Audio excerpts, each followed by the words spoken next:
Today we're going to talk about absolute value equations. And we have the definition of absolute value that we've dealt with before. We have the absolute value of a real number is its distance from 0 on the number line.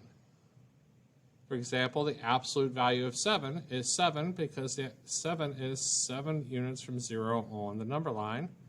And we have the absolute value of negative 7 is 7 because it's 7 units from 0 on the number line.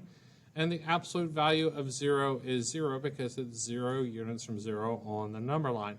So absolute value, we're talking about distance from 0. And in most cases, we're talking about having two numbers because, for example, 7, there's the positive 7 is 7 from 0 on the number line, and negative 7 is also 7 from 0 on the number line.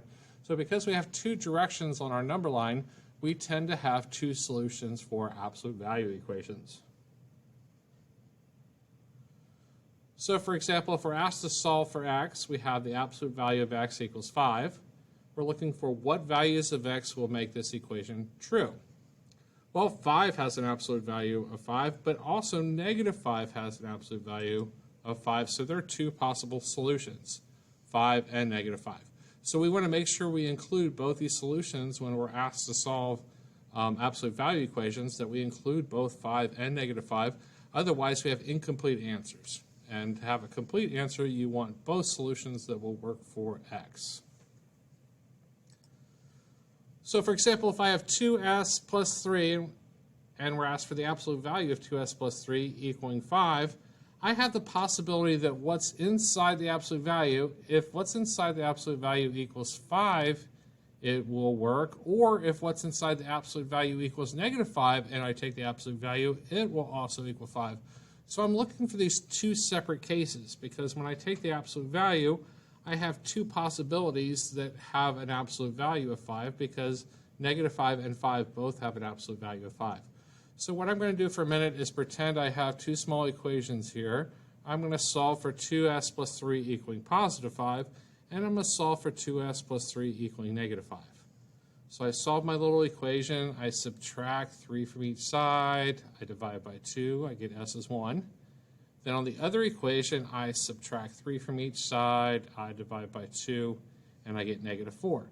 So let's see how these work in the original problem. If I put 1 in, well, 2 times 1 is 2, plus 3 is 5, then the absolute value of 5 is 5, so that one worked great. Let's try our other solution, negative 4. 2 times negative 4 is negative 8, plus 3 is negative 5. Then I take the absolute value of negative 5 is 5, so it works. So my two solutions both work in the original problem. And I'm not surprised about getting two solutions because there's two different directions on the number line. All right, you guys pause the video here and see if you can find the two solutions for A. All right, welcome back. We probably split this into two separate equations. We did 2a plus 1 equals 7 and 2a plus 1 equals negative 7. We're going to subtract 1 from each side, divide by 2. We get a is negative 4. On the other little equation, we subtract 1 from each side. We divide by 2, and a is 3. So I have two possible solutions. I can plug those back into the original problem, and they both work great. So we have a set of answers. So when we have a set or a list of numbers, we put them in braces, and we list them out with commas. So I have the set of 3 and negative 4 that are both solutions for A. Well, what could make these problems more difficult? Well, some of the more challenging problems would involve absolute value that are not isolated. So let's say in this case we have 2/3 x minus 3, and we're asked about the absolute value plus 5 equals 12. Well, before I split it into doing my positive case and negative case, I want to first isolate the absolute value. So I want to get the absolute value on one side of the equal sign by itself.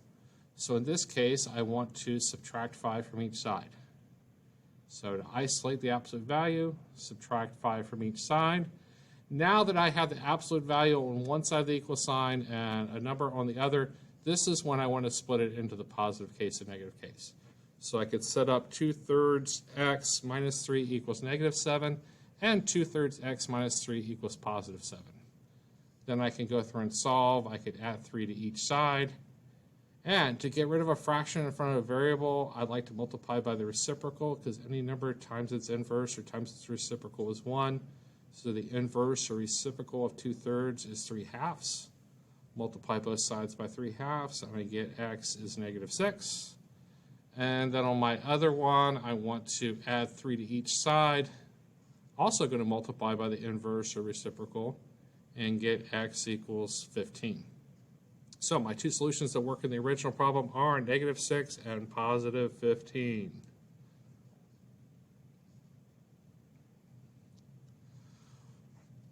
What if we have the absolute value of 3a minus 5 equals -3? Can absolute value ever have a negative value?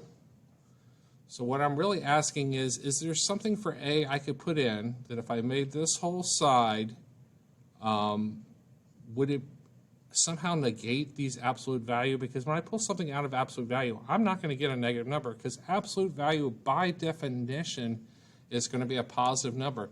So there is no number that will work for a, because no matter what, when I have an absolute value on one side of an equal sign and a negative number on the other, there is no solution that is going to make a positive number equal a negative number.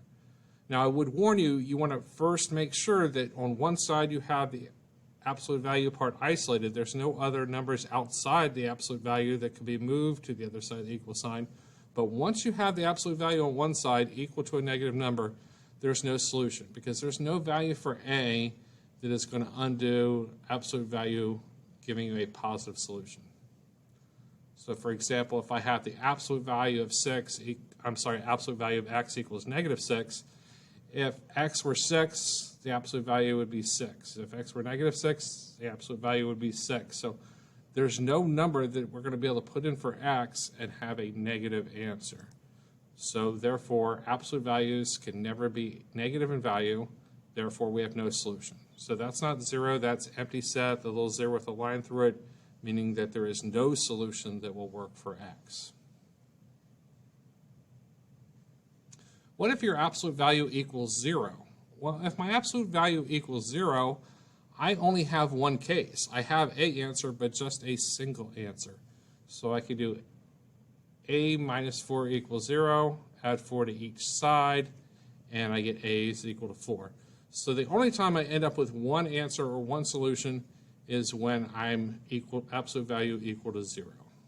Because there's no such thing as negative or positive 0, so there's no negative case because there is no negative 0.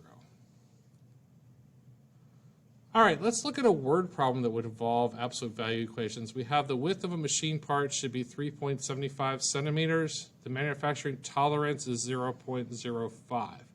So by tolerance, we're talking about variance, being how much bigger or how much smaller something would be when we're manufacturing.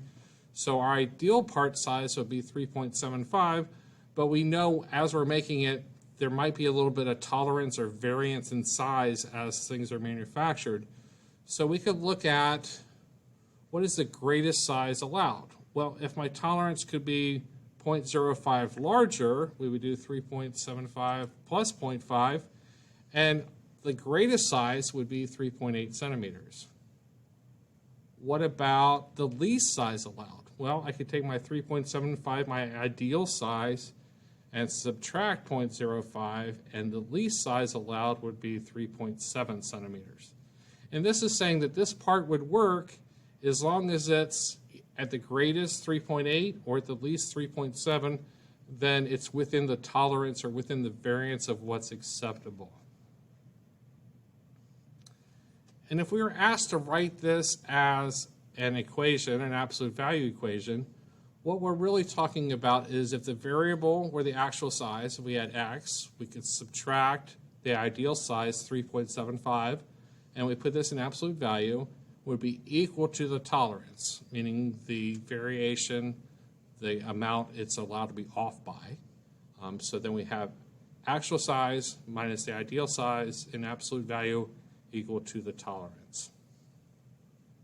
All right, let's take a look at another kind of word problem, and you guys try this on your own. See if you can turn this into a word from a word problem to an absolute value equation and solve. So the absolute value of the sum of twice a number and the number is 45.